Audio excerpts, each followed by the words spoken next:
The Secrets of Movies and TV Shows is brought to you by the Star Quest Production Network and is made possible by our many generous patrons. If you'd like to support the podcast, please visit sqpn.com/give. You're listening to The Secrets of Movies and TV Shows.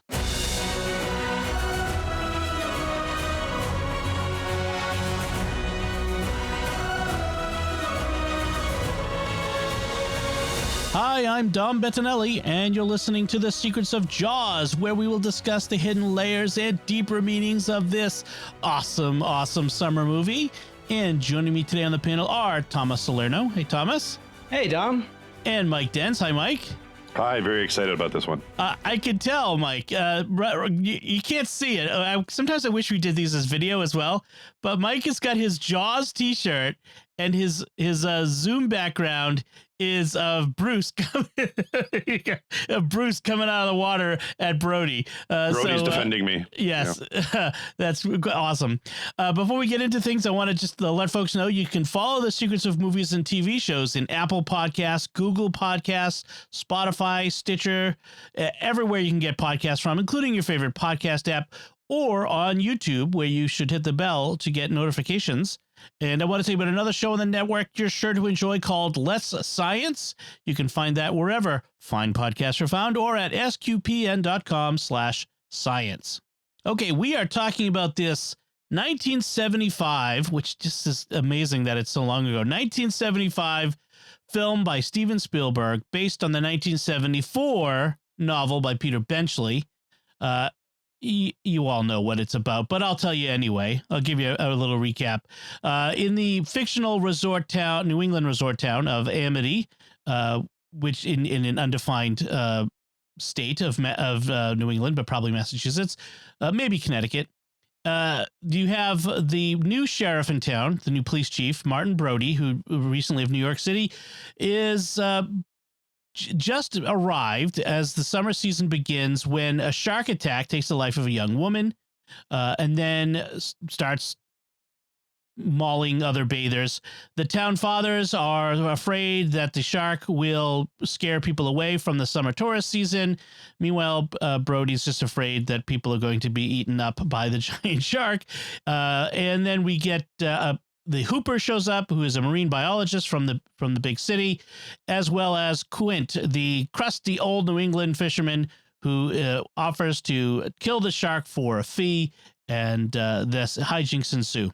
So, yeah, you've what more do you need than that? I mean, you got everything right there. If you listen to this podcast, you've seen the movie. If you haven't seen the movie, go see the movie. This is one of the great films. In fact, the National Film Registry, it's on the National Film Registry, selected by the Library of Congress as culturally, historically, or aesthetically significant. So it is it's been out almost 50 years. I mean, come on. Yeah. Yes. Go see it. Gosh, yeah. The spoiler warnings do not apply anymore. So the screenplay was also partly written by Peter Benchley, so he was heavily involved. There were 3 sequels, none of which involved Spielberg or Benchley. And frankly, they're not really sequels in the strict sense. No, I have a soft spot for 3D, though. I've heard that. In fact, I've seen Jaws 3D, but not in 3D, which makes it even more ridiculous when you see it because it's terrible 3D. Jaws 2 was not bad. I mean, Jaws 2 is interesting. After that, they just really go downhill. Was Scheider in 2? Yeah. Yes. Yeah. So Scheider and his wife. Basically, Quint obviously died. Spoiler. And and he tried to reach Hooper, but he was like busy. So they far away. How they made it like he couldn't come and help this time. Right. So let's talk about some of the things around the movie, and then we'll get into the movie itself. Let's talk about perhaps the most influential part of this movie. Let's say the soundtrack, John Williams' soundtrack, which is brilliant. And there's a story behind it that Williams brought in Spielberg to play for him the tune, right? Those 2 notes, right? Everyone hears that. You know exactly what you're hearing. It is now become shorthand for impending doom. You know, you can't hear that without thinking that. And so he brings in Spielberg And Spielberg laughs. He's like, "This is a joke, right? You're like, this is your soundtrack." But it is a brilliant thing. And so I saw someone writing about it. The 2-note melody played on the tuba rather than the French horn, which would have been more common, creates an association between the theme and the shark, which is then exploited at the end when the shark appears suddenly out of the water without the music. Like throughout the movie, you always hear this when the shark is coming. Right. Until you don't. And then it appears. And so I never noticed that, but that is a huge jump scare when he does that, when Bruce the shark comes out of the water. It's really interesting because if you hear the music, the shark is there. Yes. But it doesn't mean that you'll always hear the music if the shark is there. Right. Because he does it a couple of times. There's the Kittner boy, and then there's the chum in the water jump scare. Yes. You try come and chumming some of this stuff. And then you get him coming out. The angry chumming. And the brilliance of it is it's the movement of the shark. It's doing it. He's out there, and then it goes faster, and he's getting closer. So I mean, it's awesome. I was driving a boat for water skiing one time, and it was my brother had this boat that was at the time pretty cool. It had a tape deck, and I put in Jaws, and so the water skiers are out there like waiting, and I start and I'm circling around. Oh, okay, you fell. Let's go. And I start playing the Jaws theme. It really scares people if they're in water that's especially over their head, and it's a freshwater lake. But the Jaws theme is just like, oh my gosh, turn that off. Well, let's talk a little bit about the cultural impact of the music and of the movie, because I when I was a kid, like my parents didn't let me watch this as a kid, but I knew about it, and I'd seen like the TV edited version of it where they cut out the worst of the gross stuff, and there's a few gross bits in there, the mid 70s gross out stuff. But I remember as a kid, like swimming in a pool. Like we have a local like Votech school that had an indoor pool, and they did swimming lessons for kids. And I hated swimming in the deep end. I could see all the way to the bottom. I still hated it. My sister used to own a saltwater boat that we take out into the ocean. And there was one time she wanted to scrub like barnacles and seaweed off the side. So we go into water that's 80 feet deep, and she jumps overboard with a life vest on to scrub it. And I'm like, no, I'm not doing that. Anything could be under there. It's like, it just creates this. It created like a generation of us scared of deep water because of this movie. It's fantastic. And this music, I mean, I got to play it again. It's like, it's slow, a gap, and then it starts getting faster, and we don't see the shark, we just hear it, and we see from its point of view, and we see the people. Oh, and then this. Yes. Impending doom. What are the cellos probably? Then the horns come. Everything. It's amazing. And also, I mean, how Spielberg and I stumbled upon the whole don't show him right away because Bruce wasn't working. Right. But the music made up for that. It was better not to see the shark, or maybe just whatever, because the music was, the fear of deep water. And I looked it up. It's Thalassopia. Which I think started around 1975. Right. Yes. I have it. I don't care. I'm not going scuba diving and nothing. Yep. That is because you can't see it. You don't know what's down there. That's the whole. If it was all perfectly clear, if you're in the Caribbean, you're like, oh, goldfish. Okay, but it's the lack of not being able to see it that makes it scary. And then you add the music to, well, there is something really big down there with teeth. It's the same fear we have sitting around a campfire with our back to the dark, right? Yeah. It's that fear of the unknown and of the unseen. And this movie really capitalized on it. And that's, like you mentioned, that really good point that Spielberg, because the Bruce, the mechanical shark wasn't working early on in filming, they had to film without it, and that created this. Everybody does this now. Nobody shows the monster up front. Nobody shows it right off the bat. You get its effects, you hear its movements, you see from its point of view. And then Spielberg goes back and does this again in like Jurassic Park and other movies like that, which Jurassic Park is really just Jaws on land, right? Yeah.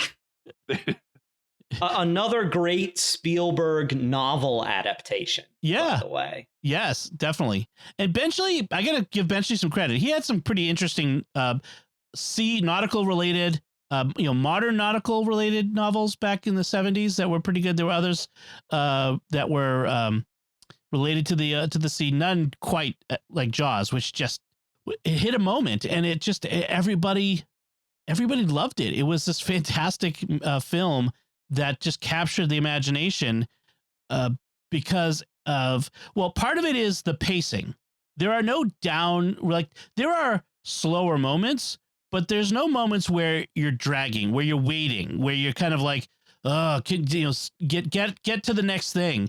There's nothing. The pacing in this is perfect. It's not frenetic. It's not, oh, I'm breathless because you won't stop, but it's just perfectly paced, and it brings you right along through the story. There's that the story has that through line that brings you along that I really love. I mean, that's what do you guys think is what makes this movie made it such a big hit then and continues to this day to make it so big?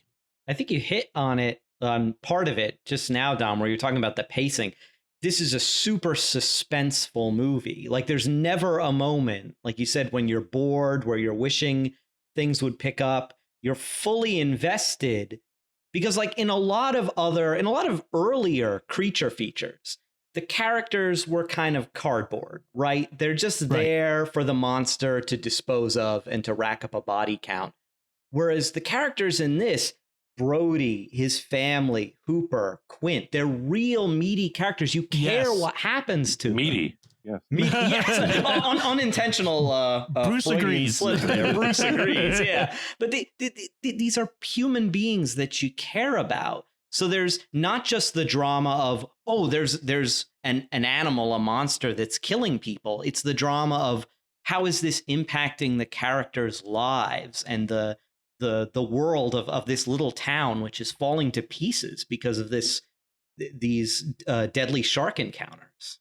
Right. Besides the pacing, it's amazing, obviously, how brilliant Spielberg is. He's 28, 29 years old. It kills me when he's making this movie. Is he really? Yeah. He really is. and he is, and he's in charge of all of this and the studios and everything. But just whenever you have a movie, it's always the little thing. There's so many things that have to come together. So Dom mentions the pacing. Spielberg readily admits the movie wouldn't have been half as successful without the music. So you had that. You had things like holding the camera at water level. And it kind of sank. It was like right there. So it was a little bit above the water, or mostly above the water, a little bit underneath. So that gave the view of the people. So that was kind of scary to be like that close and you had the happy accident of Bruce breaking down, so they didn't see him right away. And it's one of those movies where, it doesn't take long to say, okay, these people know what they're doing. This is a believable cop. I'm in with this. And who's the bad guy in the beginning of the movie? It's really not Bruce. It's the mayor and these people who are indifferent to the lives of the tourists who they want to keep coming. It's I was so disturbed by that. Like, went right over my head as a kid. But like, okay, after the second fatal attack, when the kid is killed and they have the town meeting, they're like cracking jokes and stuff. Right. And I'm like, a kid is dead, guys. Yeah, and the like, kid just died. Yeah. Yeah. And they're like, concerned about money. And, it wasn't until the third attack when Brody's kid almost died that, the mayor finally like, oh, okay, we need to do something because they thought the shark was they caught some little tiger shark or whatever. Right. Right. But so he's the villain, and you got Hooper's like, I can't argue with somebody who's signing up to be a hot lunch. I mean, it was literally that phrase was the whole thing. Like, you are just basically feeding this thing. You're giving him, food to eat. there's something about a movie, and I've seen so many movies now, and I'm sure you guys are similar, is you're 10, 15 minutes in and you're like, oh, they got me. Or you're like, I don't know if I want to watch this, anymore of this. It's just, the editing's bad. They're not really convincing me. The characters aren't really hitting me. They didn't click. And this movie clicks. This movie, from the opening scene with the girl going out and the kid can't keep up with her because he's drunk and out tired. And you're just like, oh, wow.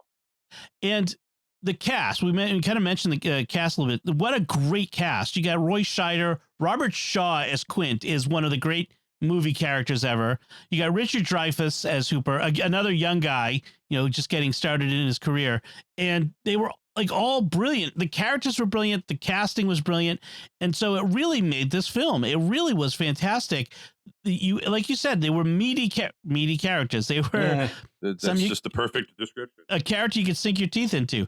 And but it was great. Like you have the reluctant hero who's literally out of his element, Ian Brody, who just literally hates the water, and he's the police chief in an island village, Yeah.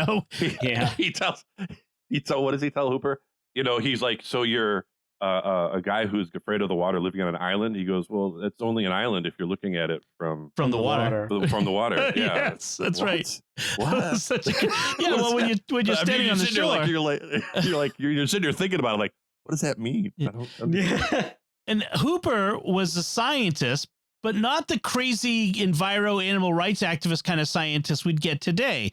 He also wasn't a, kill all the animals either. He was just straight up a scientist interested in the science. He recognized the animal for being the dangerous creature it is that needs to be respected, that doesn't belong in this environment.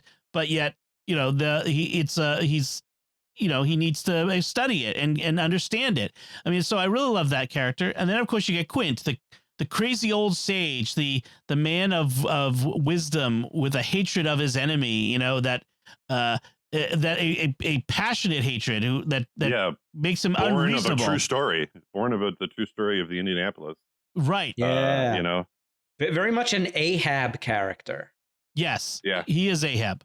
And then you got the corrupt politician who puts money and votes ahead of safety, that sort of thing, which is a bit of a trope, but so it's really this great cast of characters. And then you have this plot of the unseen threat and the primal fear, that whole idea of that very primal understanding of like, it's essentially this island is a base under siege, if you think about it, of a monster. Now, I'm not a horror movie fan. I don't generally like horror movies, but there are certain movies like this that I enjoy. This one and Alien, which, by the way, when it came out, was advertised as Jaws in space. They have those two movies have a lot in common as well.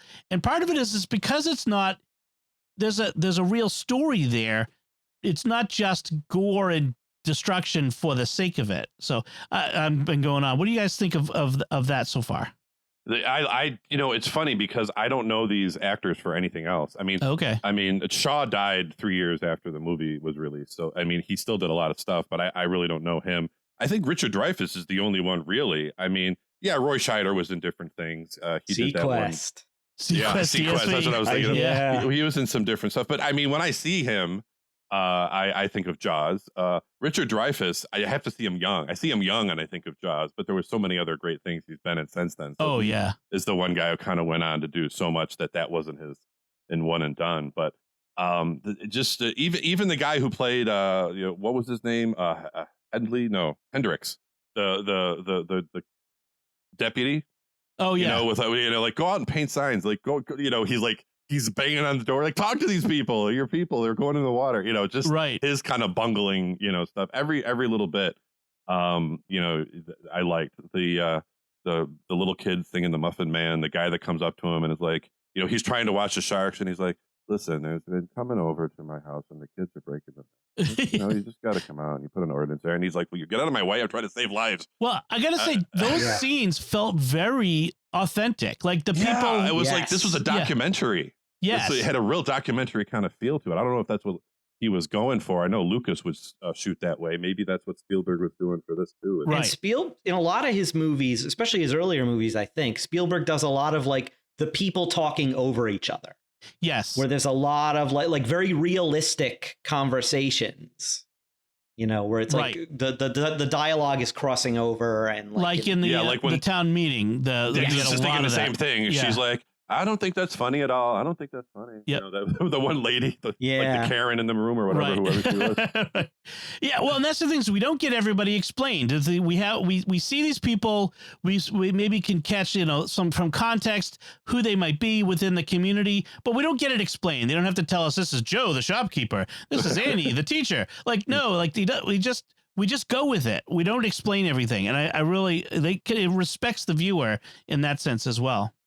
So we talked about how it starts. It starts with the young woman dying, and frankly, that is, you know, it's so scary because it's a classic horror movie trope where you have the young person who's maybe perhaps what we would consider of loose morals. They were, you know, drinking on the beach, maybe, you know, fooling around. She's going skinny dipping, and that's classically you know, in a horror movie, the monster goes after the kids breaking the rules first.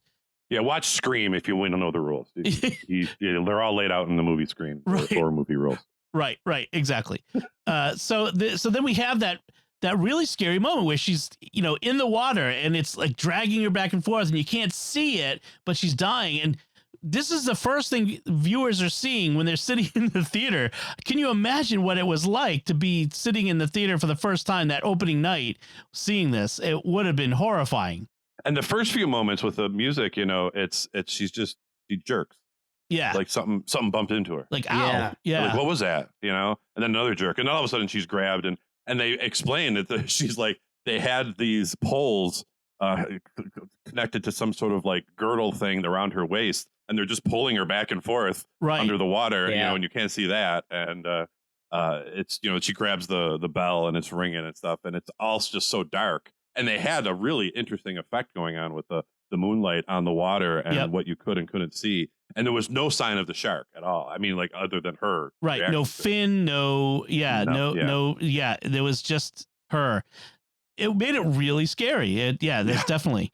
And then the shark is almost less of an animal in this movie and more of like a mythic force, like a force of nature, even. Yeah, unstoppable. Like, especially later in the movie where the shark essentially develops superpowers. But it's really this kind of elemental, unstoppable force. Like, as I was watching the movie again today before we recorded, I was like, it never hit me as a kid watching this movie, like, I'm less afraid of the shark and more afraid of this kind of like amorphous, like, you know, the kind of fear that the shark represents, and less of the shark itself. That's a good point. Once you could see the shark at the end, all those scenes where it was up above water, it was less scary to me. Yes, than when it was, you know, half seen or unseen, and you only saw its effects.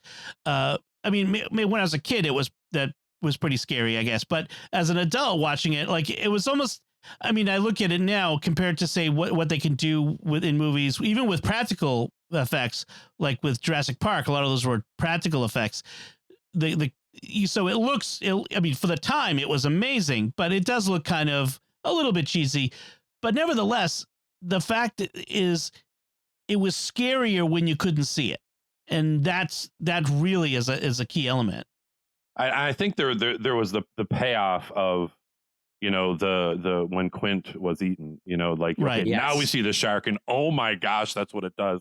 Yes. And I think the first time anyone sees that, especially the terror of him slowly sliding down, was scary enough. Like what was happening was scary. Right. Yeah. The shark kind of lost some of his mysteriousness, but he still, it was horrible. And you know, so that worked really well as a payoff at the end. Especially since we just saw Quint describing what it was, you know, like being in the, you know, in the Pacific with the Indianapolis going down and the guy getting bit in half and all that stuff. Yeah. I mean, it was a brilliant way of setting us up, because as he's describing that, it's clear we're going to get to see all that pretty darn soon. Yeah. And that was another great way of telling us about what's happening without having to show the shark. Yeah. Yeah. I think it's the best scene in the movie, in my opinion, is the Indianapolis scene. Yes. I thought it was insanely effective. Just like him describing that, you know, like, I found my buddy, reached over to wake him up, He'd been bitten in half below the waist, and I'm sitting there. I'm like, him describing that is terrifying. Yeah. Like, even no matter how many times I've seen the movies, I still get chills listening to that. It's so well delivered. Like that whole scene is so amazing. It's captivating. It draws you in. Like 700 men went into the water, 316 came out, and it's and knowing that it's a real story too. Like that actually all of that is true. What happened makes it even more terrifying. So I wanted to talk a little bit about back in the beginning after the before the boy has been attacked, but after the girl is dead, and the local doctor who acts as the coroner has been kind of bullied into saying it was a motorboat accident. You got Brody sitting there on the beach, and there's this tension. Everybody, like you could feel it. Everything is a target. Everybody is a potential target. And he sees people thrashing in the water, and he looks over. Is that a shark attack? No, it's just them playing. And it's this whole like very tense moment. Every moment you're waiting for someone to get attacked until you have this horrifying scene of a little boy getting attacked, and that was awful. What's that? Do you know the name of that zoom in, zoom out effect that was Hitchcock used on effect? Yeah, is that okay? So it's an older effect. Okay. Yeah, Hitchcock came up with that one where it's a what do they call it? It's not tracking, but it's tracking is when it goes left to right, but it's a something zoom, So Crash it's zoom. Yeah. So everything looks like it's getting further away, but you're getting closer to Brody. Right. And they used that the moment he saw the shark. I mean, that was like right. It's either as they're pulling the camera physically back, they zoom in so that the zoom stay like the focal length stays the same, but the depth of field changes. I think that's how it's done, or it's pushed in. I forget which direction it is. But yes, that's it's a Hitchcock effect. Okay, so that was like that moment. I could see it happening, and I can feel it in my gut. And you're right, there are building the tension, and it's really probably an homage to Hitchcock, really, because that's the classic tension of the drive to the hotel before the shower scene was just right, like amazing tension that he built up. So he was doing the same kind of thing with building the tension, right? And then after the boy gets killed, you have this we switch, like the town father switch. We go from denial to it's a free for all. We've got to get this shark, and we put a bounty on it, and we've got to deal with it, and we get everybody out there.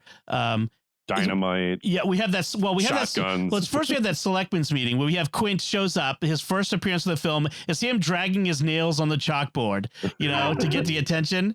I mean, just classic. And you all know me. You know what I do for a living. Just a crusty New England fisherman.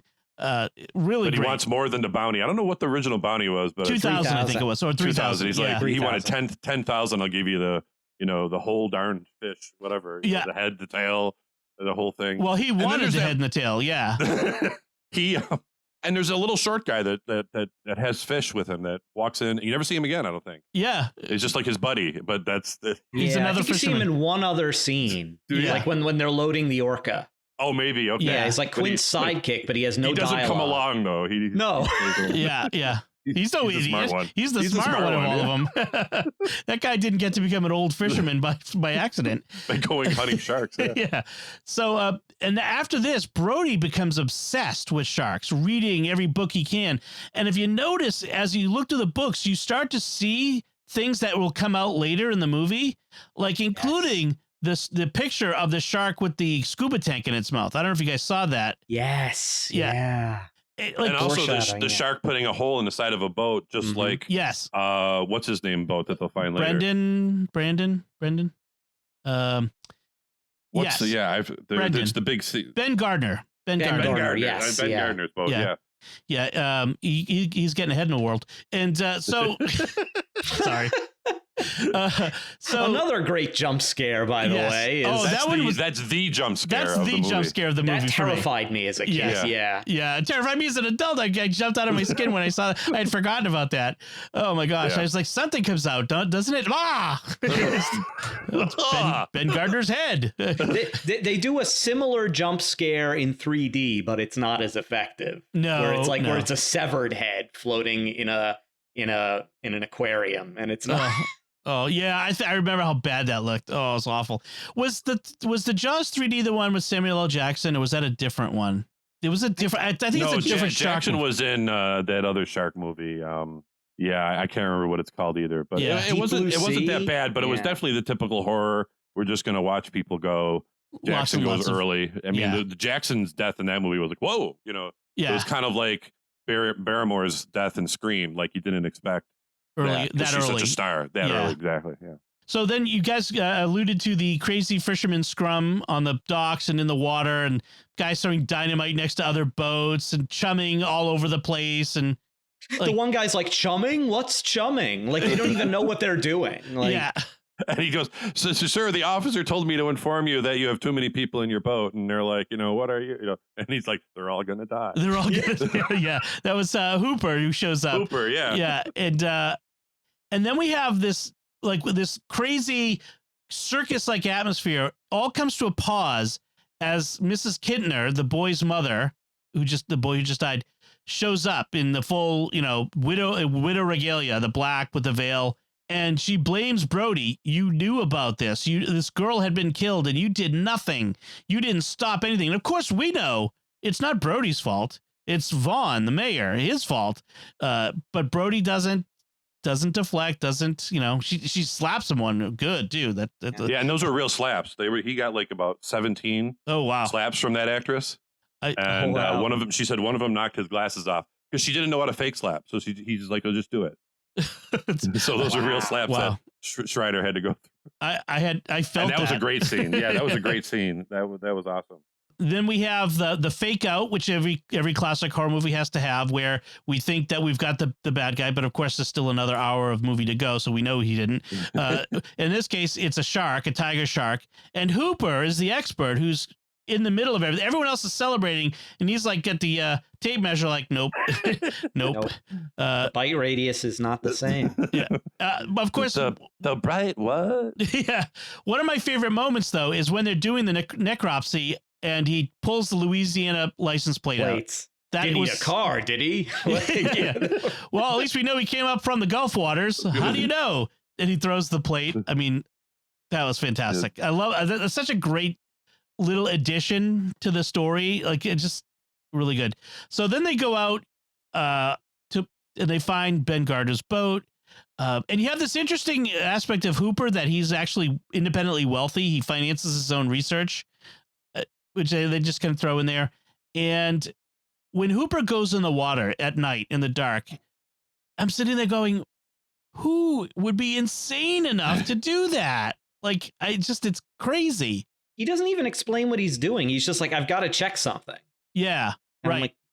like, I gotta and go he with wants the to boat. find he finds the tooth, and I think that, I mean, Bradley said that he wouldn't have written the book, the author of the Benchley? original novel. Yeah.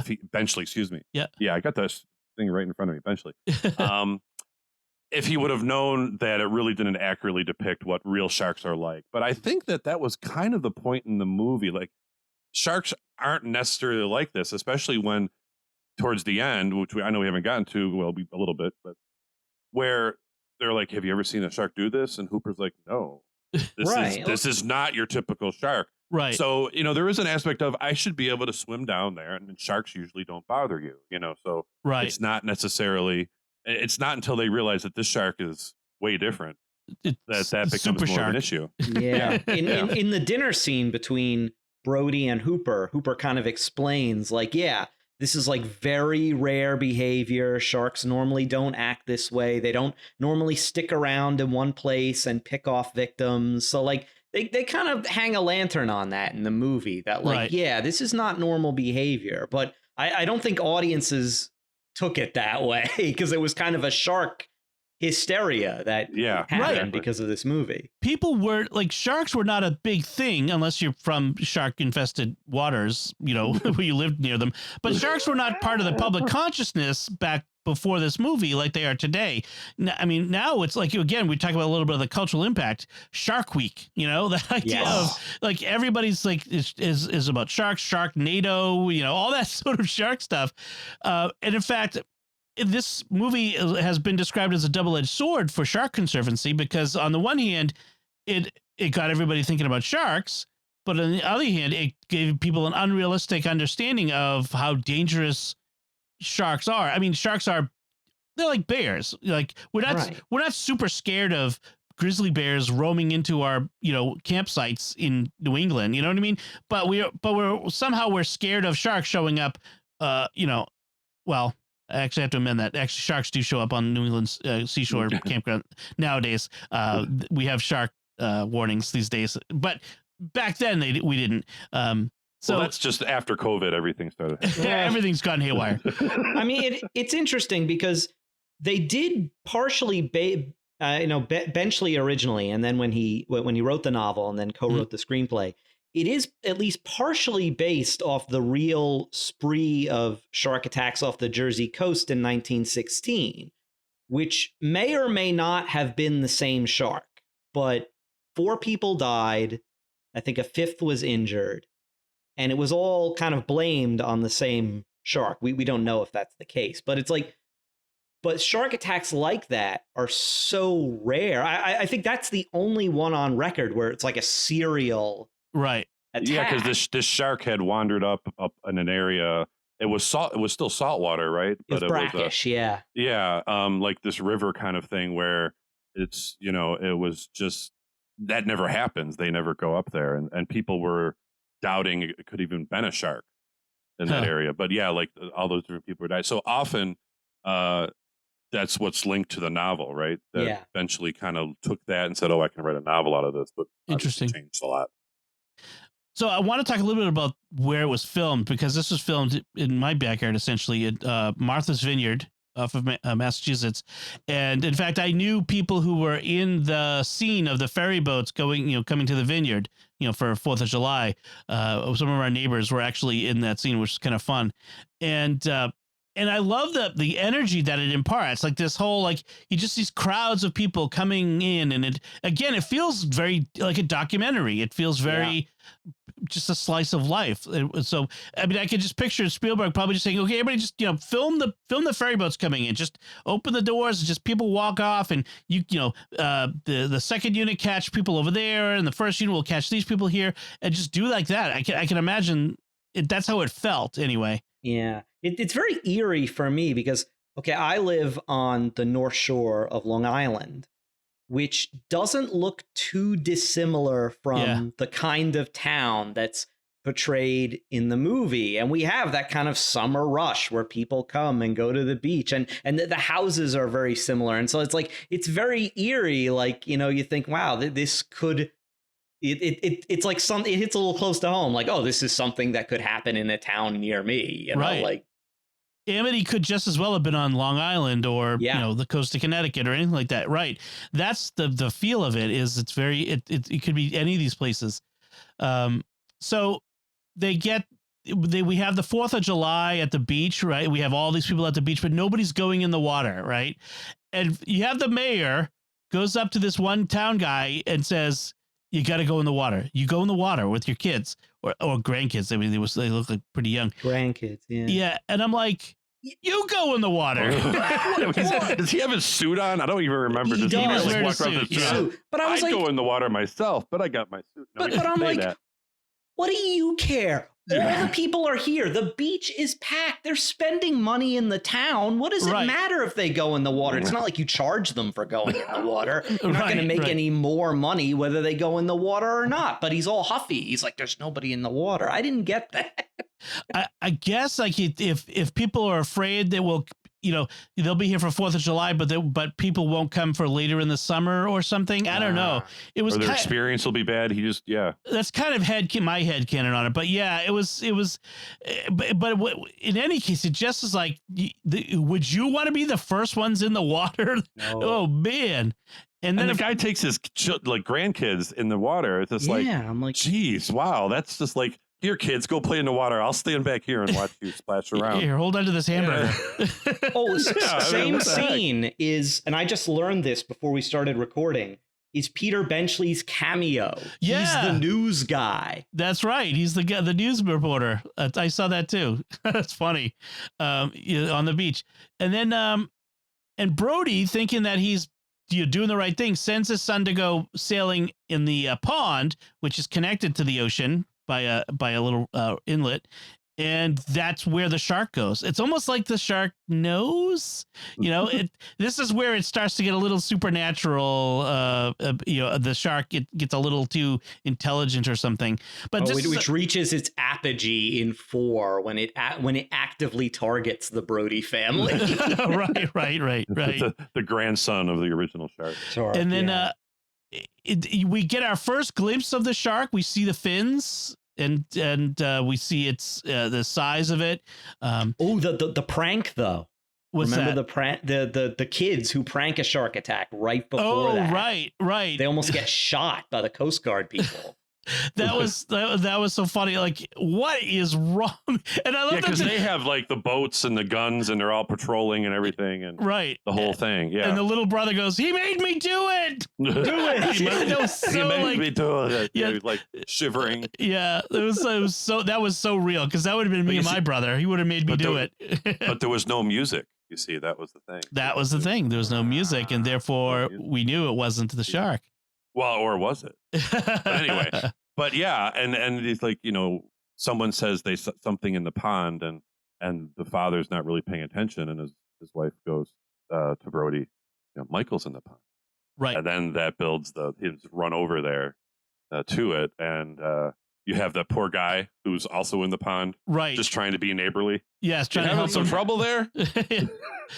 What was it? Pulling the line. Oh man, that poor guy.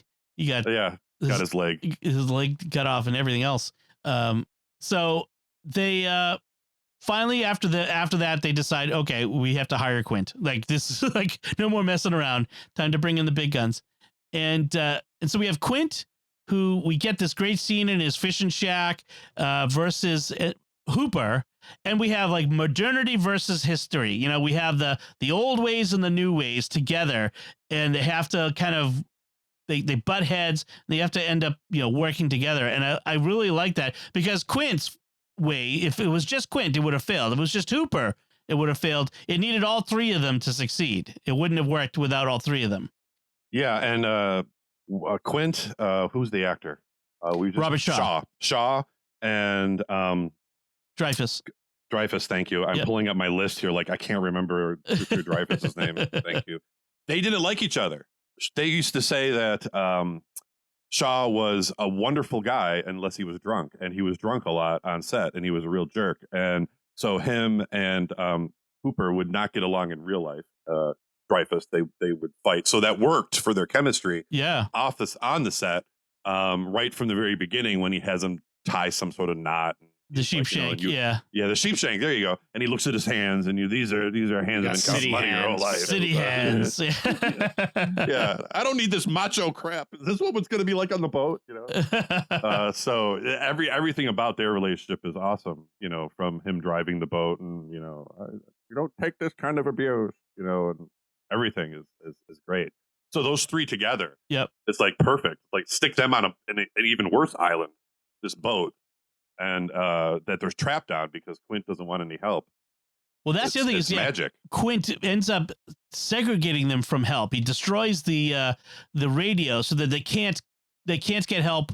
There's no going back, and it's reminiscent of, if I go in the water, I'm not taking a life vest. Like this, he doesn't. It's either kill the shark or get killed by the shark, and he doesn't care if he takes Hooper and Brody with him. I mean, he's going out and not coming back if he can't bring the shark back. Right. So I thought it was interesting, by the way, speaking of Dreyfuss, that Spielberg initially had everybody but the Richard Dreyfuss on his list for playing Hooper. He had John Voight, Timothy Bottoms, who I don't know, Jan Michael Vincent, which is a name from the Blast from the Past, Kevin Kline, who would have been interesting. Jan Michael Vincent been in a helicopter? Yeah, right. Joel Grey, Jeff Bridges, even. But it was Spielberg, it was George Lucas who suggested Dreyfuss because he'd been in American Graffiti. Right. Oh yeah. So, Yeah, that was interesting, the possibilities. When you think of who else could have been in, like, I think perhaps the most successful one, if it wasn't Dreyfuss, might have been Kevin Kline, because he's got a bit of that, I don't know, wise ass sort of thing going on, you know, that It would have been interesting to see a young Kevin Kline and how he would have pulled that off. Yeah. Dreyfuss was obviously The perfect excellent choice. Yeah. He was awesome out there. Yeah, every little thing he did, the crushing of the styrofoam cup. yeah. That was great. So Quint was offered to Lee Marvin, which would have been interesting. Lee Marvin could have pulled it off, I think. Who's Lee Marvin? I gosh. his name. No. Who's he in? What's he in? Lee Marvin did a bunch of like cowboy movies. Trying to think of, he was in this. I think he was in The Sting. Was he? He was the Dirty Dozen. Another kind of tough guy that would have worked for that. Yeah, he did. He was in a lot of World War II movies. So it was in The Dirty Dozen, The Big Red One, that sort of thing. So villains, soldiers, hard-boiled characters, as Wikipedia says. So in any case, so we're on the Orca, like you said, an island off the island. So the island is even smaller now. And they're fishing with the line, and we get that peppy, like, we're fishing music. We're on out for a joyride, sort of do, and that was so weird. Yes, I love it, because it would end with like the down note. It would be like a more ominous notes as the song would end, because you get reminded it's not just a sunny day on the water. It's we're out here after this creature. And so then we get that one moment, like we mentioned before, where Brody is angry chumming and aggressive chumming, and the shark comes out of the water for the first time. We see the shark full on, the whole face, for the first time. And it's, again, in 1975, or when I was a kid in 1980 even, it was terrifying. You know, that mouth, that gaping maw, and it looked real. I mean, it was, you know, I know in person it wasn't all that scary. I guess what they were talking about, they were afraid it wouldn't be scary enough on screen, but in the film it was plenty scary. Yeah, I'm looking at it. We're looking at his face right now, and that's scary. That's not the same coming out of the water that we're looking at, but still, and it was a shock value. I mean, you know, a dolphin could have came out and it would have scared me. I didn't expect anything, you know, so anything would have scared you. But the fact that he just, like, all of a sudden popped out and you hadn't seen him yet. Right. You know, there was another great jump scare that they did. And that leads to the famous backing into the cabin and saying, you gotta need a bigger boat, a bigger boat. Yes. And that was improv. That was not scripted. Oh, really? A great line. Yeah, a great line. All the great lines are improv. Have we done the show on that? Great improv lines yet? No, we probably should do an episode on that. Really do. Yeah. I'll try to come up with a list. No, I actually read a funny story about the animatronic. I think it was in a biography of George Lucas, where Spielberg invited Lucas to take a look at Bruce when he was all finished. And he tells George, hey, like, go into the mouth and, like, look around. And then he has the mouth kind of close a little bit on Lucas when he goes in. But then George Lucas actually got stuck, and they had to, like, the mechanism for opening the mouth didn't work right. And so they had to, like, pry George Lucas out of the animatronic. That's funny. I heard that they like kind of slinked away, like, okay, I think we just broke something. We got to get out of here. Yeah. You know, and one of the things that is kind of terrifying about this is not an unrealistic shark size. Like, there are great white sharks out there that are 20 feet, usually off of the southern coast of South Africa, which I'm never going to go there because that's terrifying. And even there's been talk of sharks up to 30 feet long, which is incredible to think about. So that's one of the things, like, when you learn that, like, at the time you're in the theater, you don't know this, but afterwards you learn, oh no, that could possibly, that could happen. What? So, we mentioned the scene when they're at night under the deck. In the cabin, and we have them drinking and singing farewell and adieu to you, fair Spanish ladies. And they're comparing scars. Yeah, comparing scars. We have Show Me the Way to Go Home that they sing. And that's when the shark comes and starts bashing the boat. By the way, after the Indianapolis story. Right, after the Indianapolis story. By the way, did you notice the shooting star that shoots across the screen behind? Yes. Real shooting star. That was a real shooting star. Yeah. They happened to catch it on one take and kept it in, of course. That's so cool. Yeah. I mean, if you'd seen that in a movie made in 2022, you'd think, oh, that's just a CGI thing, but these old movies, they didn't do that. It was a real thing. So I thought that was really cool. Now, had they shot him any buoys in him yet at this point? Didn't they have a couple? It had one in it. And that was another great way of tracking the shark without having to show him. You see these buoys.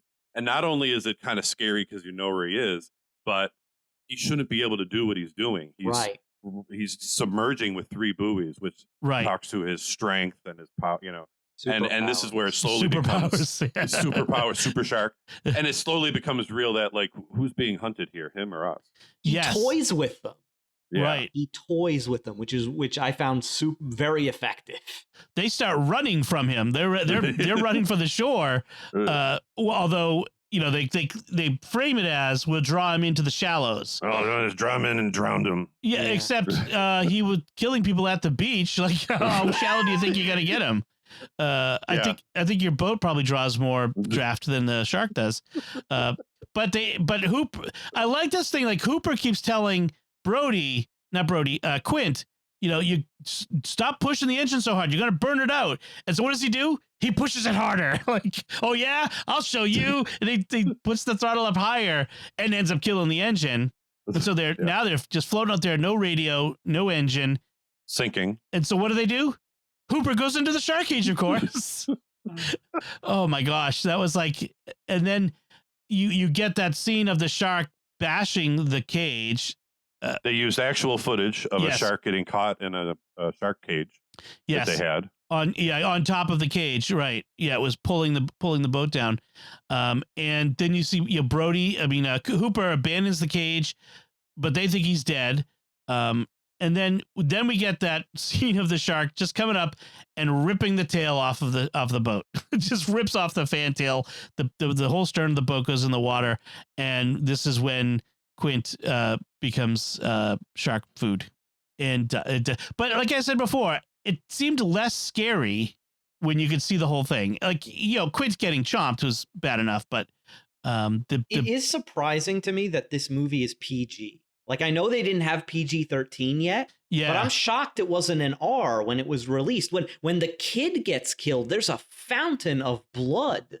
Right. Happened. And you see the corpse of the woman, and I'm thinking, I'm like, this was PG. I'm and the like, leg. Okay, like the leg might have been the leg floating down, which was very realistic. I mean, all of it was really realistic, and the autopsy of the woman, which is like there was like just a little pile of her left. Like, this wasn't a boating accident. They would, that's very surprising. They didn't show anything from the autopsy, but they described it for sure. Described it. That's true. That's true. You saw her. I think the biggest thing is Quint being basically, hanging out with his arms and legs and being lowered into the water was probably the worst. Visual for an R rating. Yeah, he vomits blood. Yeah. Then we have Brody. Like, we see that the air tanks a few times on the boat, and we get told, oh, watch those tanks that can explode and blow us out of the water. So we get a lot of foreshadowing on those. And that's finally when Brody gets the idea to throw the tank into its mouth. And because, as I mentioned, I think because he saw it in one of the books, right? He gets the idea from the books. Yeah. And it doesn't swallow it, thankfully. It just sticks it in the corner of its mouth. Chewing on it like a cigar. Yeah, it's like a shark with a cigar in its mouth. A blow up cigar, and he gets up there with the rifle and that's the thing, is it's coming straight at him, and it's got its mouth out of the water for whatever reason, and as the mast is heading toward the water, like, if this doesn't work, he's toast. Like, this is it. This is the last the mast chance. Is slowly sinking, and he's going in. Yeah, and he's just shooting, and finally, boom, blows it to Kingdom Come, like that whale on the beach. Remember that the old news story from the early 80s of this town that had a dead whale on its beach that was rotting away, and they didn't know what to do with it, and so they ended up familiar. They decide that they're gonna blow it up into bits just so the seagulls can take it away. And so you have this news crew. This actually happened. You have this news crew, and they're like, okay, and here we go. And then people are like, all right, everybody can move back to a safe distance. and then boom, it's like a volcano of whale parts flying through the air, chunks the size of your head and your torso landing everywhere. People are screaming, the cats and dogs living in sin. I mean, the cars being destroyed by bits of whale. I mean, it was. This video is on YouTube. You can actually find it if you I like. think I did. Wow. It reminds me, but I think you should have narrated it. Cats and dogs living together. It was Mass hysteria. Mass hysteria. This kind of reminded me of the shark blowing up. That was a really good. It was a really good explosion. And they had, now you'll have to remind me the sound effect, but he's lowering into the water, and there's kind of a roar from Spielberg's truck movie where there was this truck that Duel. was it that was called Duel? Duel, yeah. There was a semi that was after this guy. Yeah. And when it exploded finally, there was a sound effect of like kind of going to its explosive doom, and he used that as an homage to his other film. Okay. I think it was a Spielberg film. He could have also been paying homage to some other, director, because he was only 28. However many movies that he had done, but you can look it up. It's in there as it's sinking and floating down, and there's this odd noise that sounds like metal, and that's from that other movie. The thing that's concerned me as we get to now the end, and Brody, who can't swim, is floating on a couple of part of the boat, and Hooper shows up, and they're there, and he's and they start moving around. I'm like, how digested could Quint be? I would be worried about running into Quint, I'm like, ugh. Right. Did he get swallowed or? Yeah, exactly. Yeah. I mean, he's somewhere out there. I don't know. Just that don't kind of freak me out a little bit. I mean, the water's full of bloody shark to begin with. It's like, just be careful. And there. the seagulls are all like, woo! They're all taking their part in it. Yeah. I was thinking, like, great, attract more sharks Right. with all the blood in the water. Well, we've had one great white and a tiger shark. Where there's two sharks, there's probably more. Yeah. So that's Jaws 2, I guess. So we talked a little bit about the cultural impact of the movie. We should maybe talk a little bit about the film impact of the movie on other films. I mean, this essentially created the summer blockbuster. Before this, big movies came out at Christmas time, around the holidays. But this created the summer blockbuster. This was before Star Wars. This is 75, and it also created the national opening.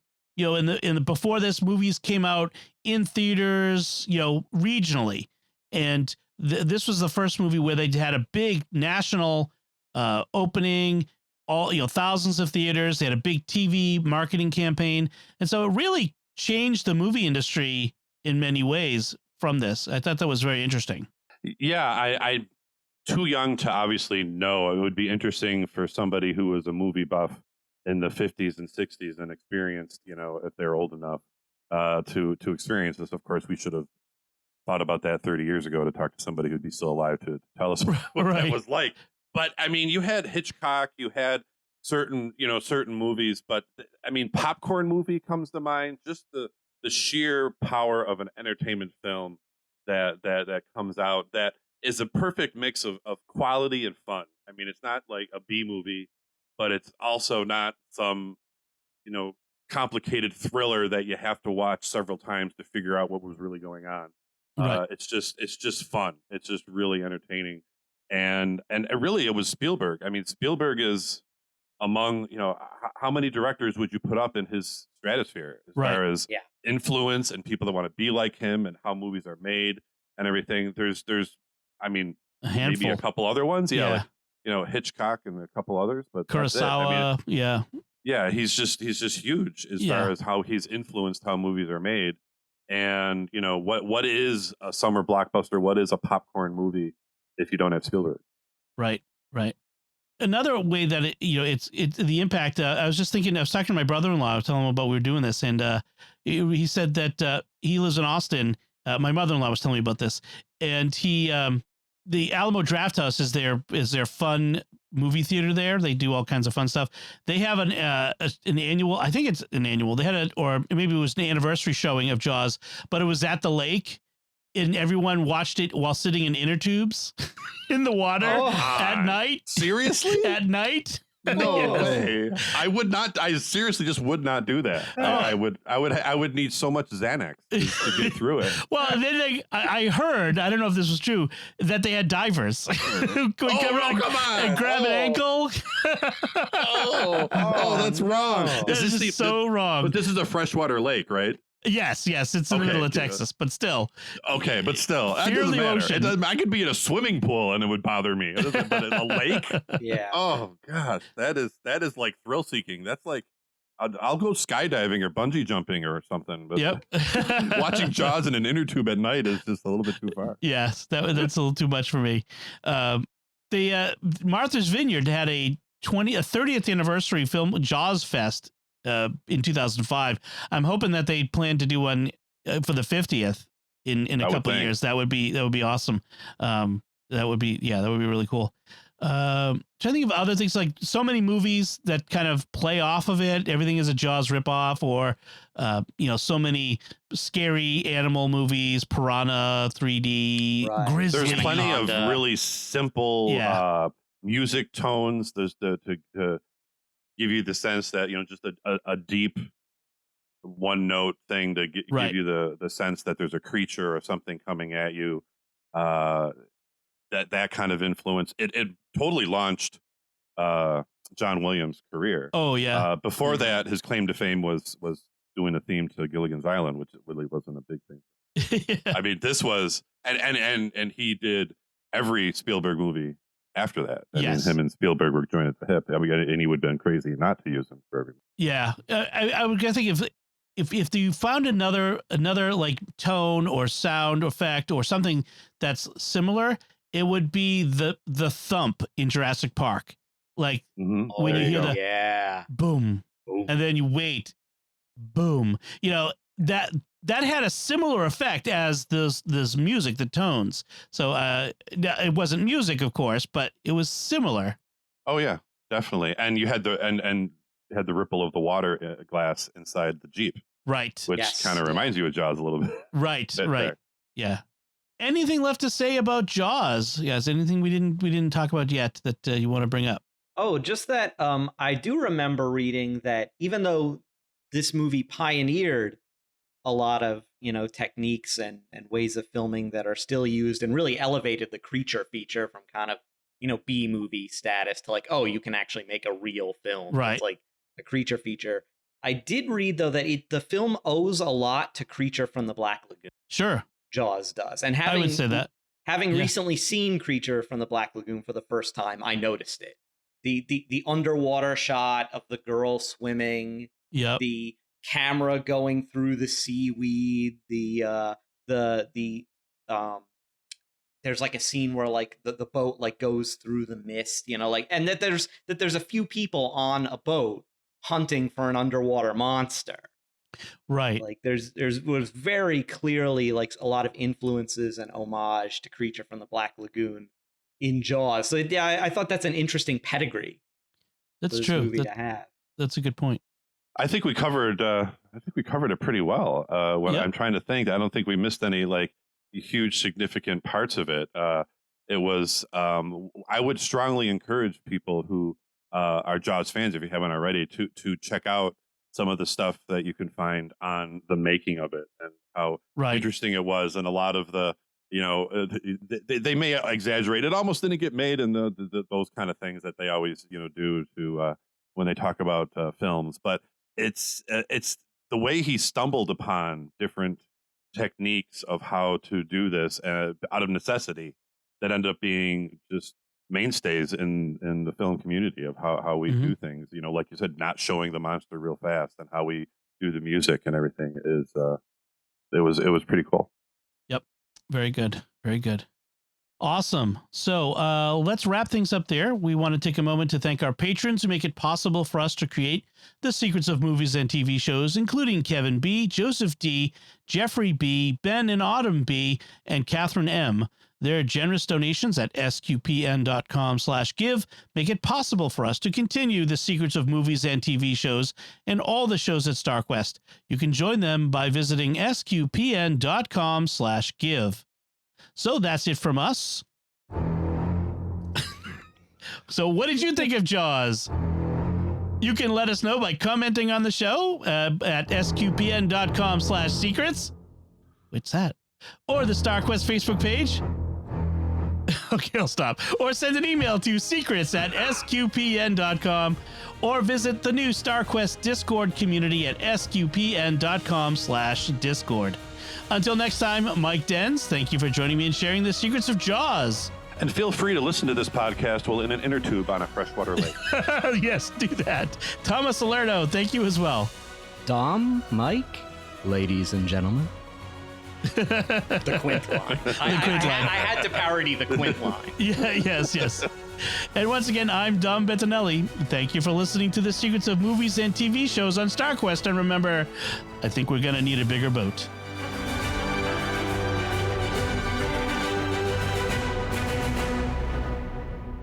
Is it safe to go back in the water?